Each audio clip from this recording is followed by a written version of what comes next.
ngiyabingelela nginibingelele enhlalo sezantsi umhlaba wonke ney'nkalo zonke izwe nje lonke naphesheya kwey'lwandle ngithi sanibonani nabasaleleka khani beshayisa manje ngiyabuka nje laphana khona abashayisayo manje sebeyolala njengoba thina sivuka siya emsebenzini namhlanje kuLesine evikini usuku lesibili lolu ngisebenza ngila esizweni usuku lesibili lolu ngisebenza kodwa ngifuna ukuthi ngisaya endaweni eJozini manje ngiya eJozini kwenzakala ini eJozini laphana kunekhaya noma eJozini lapha kunomuzi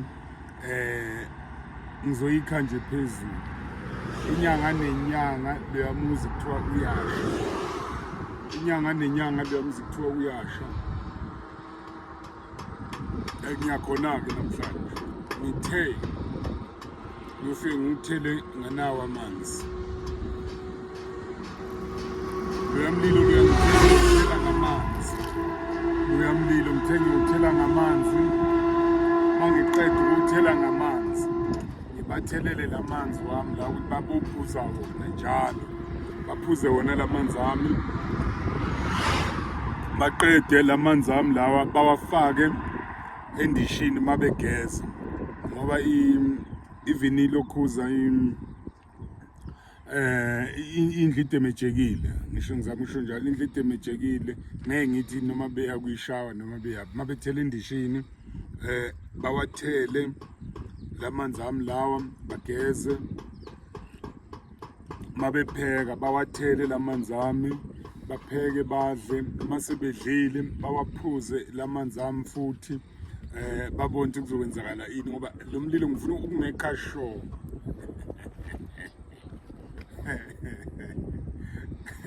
stropa zabada ngifuna ukumake sure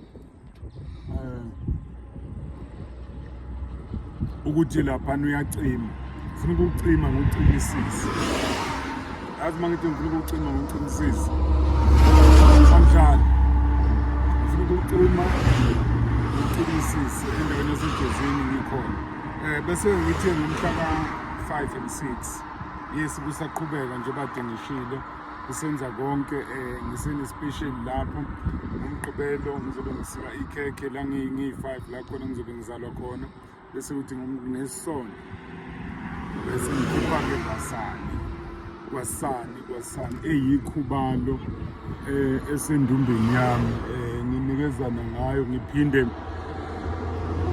kwasani babafowethu yabona uma ngithi kwasani I cross my finger manginje kwasani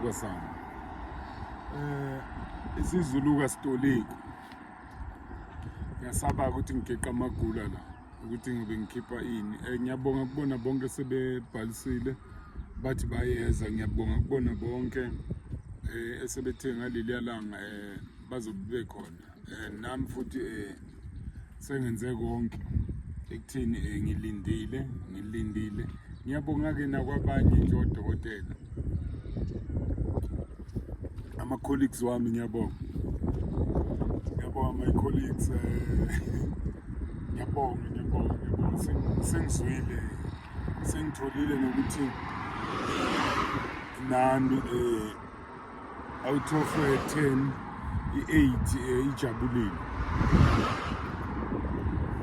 and njengoba ijabulile baze bathi nodokotela nathi sizobe sikhona ngiyabonga lokho bafowethu kuwumusa kuyinto engandele bane I remember nje ngomunye unyaka kwakuyi-23 sasihlangene la eNewcastle so kuyangijabulisa lokho nokuthi sisayiqhuba lento yokulandelana ukuthi mangabe nginento enhle sisherelana into engiyishumayelayo le if unento enhle ezodokotela buya phela sihlephulelane if unento enhle woza futhi ngikuhlephulele if kukhona okuhle ngikubonile ngibize nami ngizokubiza so ngiyabonga kakhulu I won't mention amagama but nje dokotela ngiyakubonga izolo I receive your call ngiyabonga kakhulu lapha eThekwini ngiyabonga kakhulu 5 and 6 asibhaliseni 079 045 3446. My personal number office, my personal number office iseney'namba ezimbili phela lezi namba enginazo ezimbili nginesizathu sokuthi zithembakele. Uzothola mina kuzo, uthola untombazane ongisebenzelayo, sibabili nje kuphela, akukho okunye ongakuthola noma akekho omunye ongeke umthole. Ngeke uthole umfana ongisebenzelayo, ngeke uthole whoever, uzothola nje mina nentombazane kuphela ongisebenzelayo. 073 219 3464 079 673 7011. Lezo nombolo lezo ezi-ofisi likadokotela uMngcwabo uyahlehla lezo nombolo lezo. Inhlanhla enkulu njengoba ku-2025 ngithe January unyaka uqalwa ngathi ngifuna ukushintsha indlela noma ngifuna ukushintsha isystem yokusebenza, ngifuna ukuthi nami ngibe khona, nami ngifuna ukuthi ngitholakale. Ngeke nje ukuthi uyafona ukuthi udokotela akatholakali phela isikhathi ongeke ungithole ngaso kusebusuku ngapha nami ngisenze yami ngisaphumule, ngisaconnecta lana nezulu, ngisaconnecta, ngisafuna, ngisacinga, ngisalalele njengoba ngishilo nje ukuthi kule nyanga ka-March until April, bengithe until April 15 bengithe ngizoba sebhandeni kusuka manje ngo-March until April 15. Suke ngebhadi elikhulu eGoli, sebethe dokotela ngeke wenza into efana nale Newcastle kuphela. Nakhona I'm still planning ukuthi ngikhethe usuku ngizoba seGoli. eSwazini laphana kumathapha nabo baphinde basho into efanayo, bathi dokotela hayi ngeke phela, ngeke dokotela ngeke. Nakhona eSwatini ngiyasondela, ngizosondela manje. Leyo nto le seyithi umzilo wami noma ibhande lami noma i-fasting yami ebengikuyo seyizoqhubeka, meaning the whole April maybe ngizobe ngiku-fasting masiyana ukuthi siyiphasikile. Kusho the whole April kusiyami, hey bakithi, hey bomama, Nkosi yami, ningixolele izalukazi zami, ningixolele ubaba ukuyi-fasting, ningixolele bogogo ubaba ukuyi-fasting, ningixolele the whole April. Hey bakithi, Nkulunkulu wami Jehova, hey Nkosi yami, the whole April, the whole March, the whole April. Hayi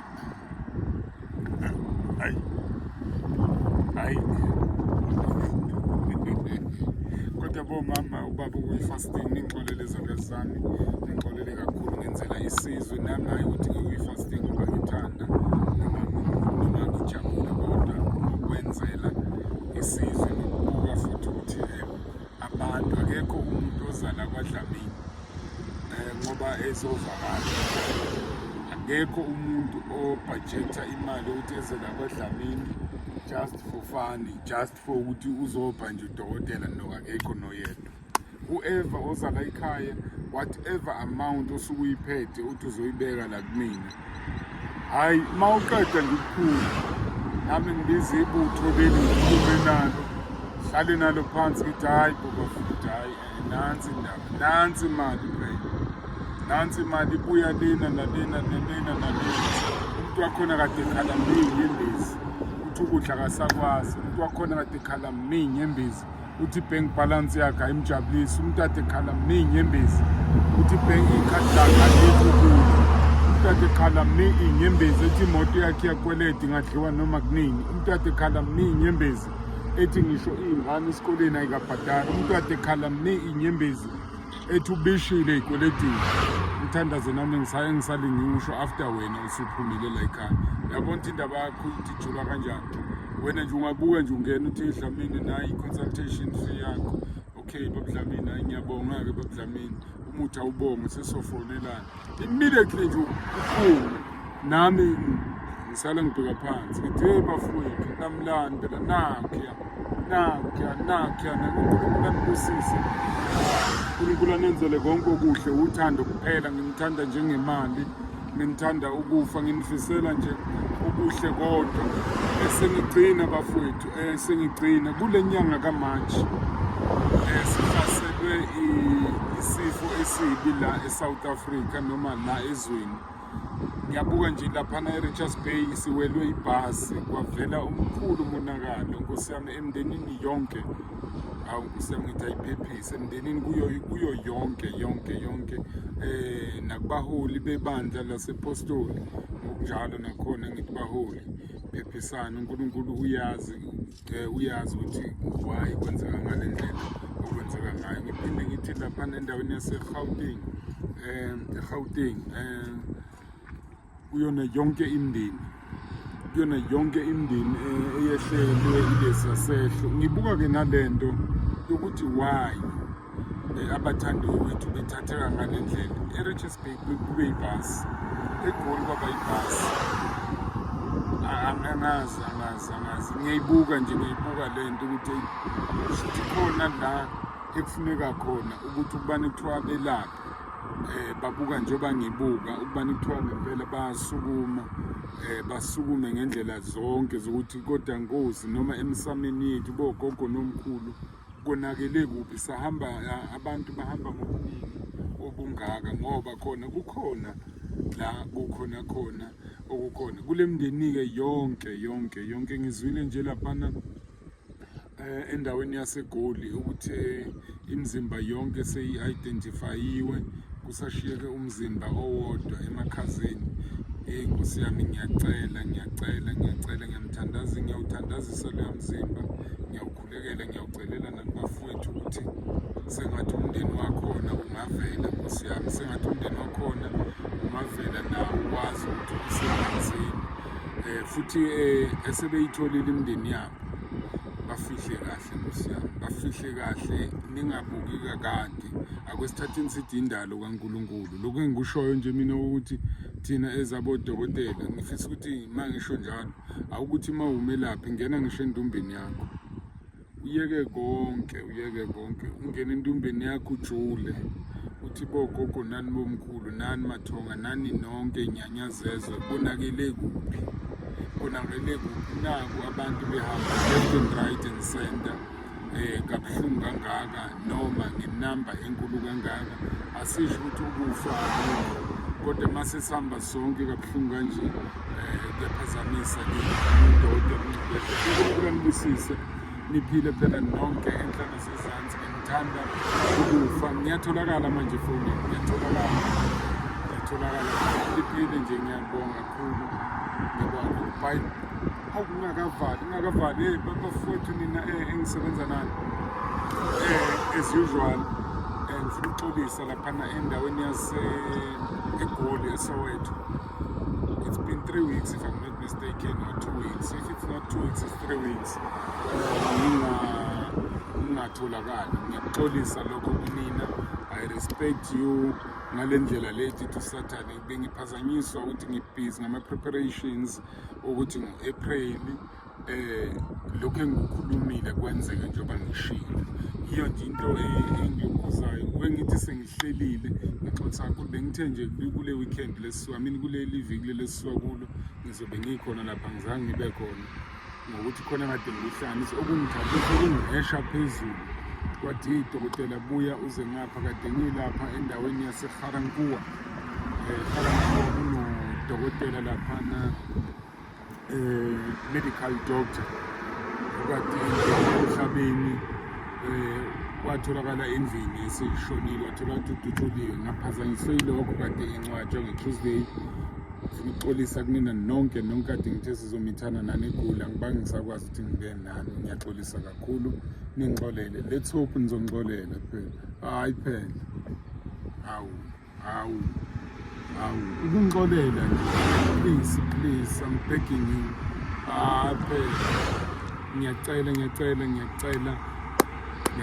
ngiyacela bathi ogogo ngishaya isandla phezu kwesinye. Ngiyacela kakhulu ningixolele. 073219 666 079 673 7011. Ngiyabonga.